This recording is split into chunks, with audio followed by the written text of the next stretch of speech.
What are Sheldon Pollock's key prejudices or distortions? So the title, the byline of the book gives three big categories. It says, is Sanskrit political or sacred? Is it oppressive or liberating? Is it dead or alive? Now each of these three is a pair of choices, where one choice tells you what is his position and the other choice is my rebuttal. So he considers Sanskrit and its texts to be primarily motivated by political designs. All of Sanskrit texts? He says that, yes, he says that the important ones that create history, history is created when these kavya and things like that are used by kings to spread their influence. And so this is Ramayana, Mahabharata, Vedas, Dharmashastras. So when you include those, you included pretty much most of the... What about, say, Kalidas?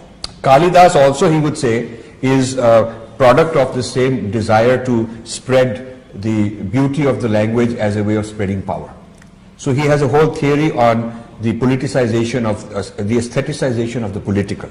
So the aesthetics of Sanskrit and Sanskriti and the literature are a device for spreading the king's power, but using language and literature as a vehicle for doing that.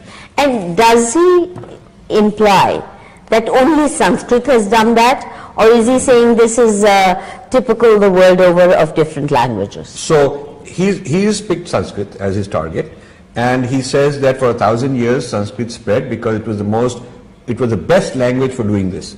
It had some built-in structures and built-in grammatical structures of hierarchy and so on. And he's referring to caste system.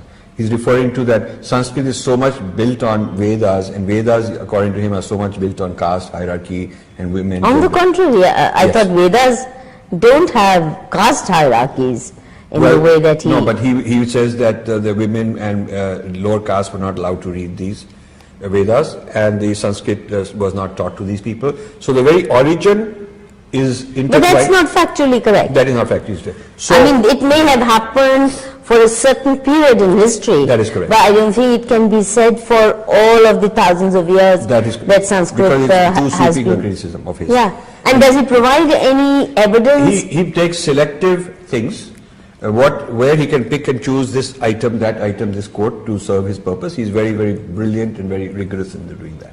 No, but if you are selective, yes, you can't be rigorous. Well, he's rigorous in the sense... I mean, then you're a pamphleteer, no, you're not a scholar. Yeah, so he's not giving any exhaustive examples, he's not saying that there aren't counter examples, but he's loaded with dozens of examples which serve his purpose. And those he cites and quotes and, footnotes very carefully.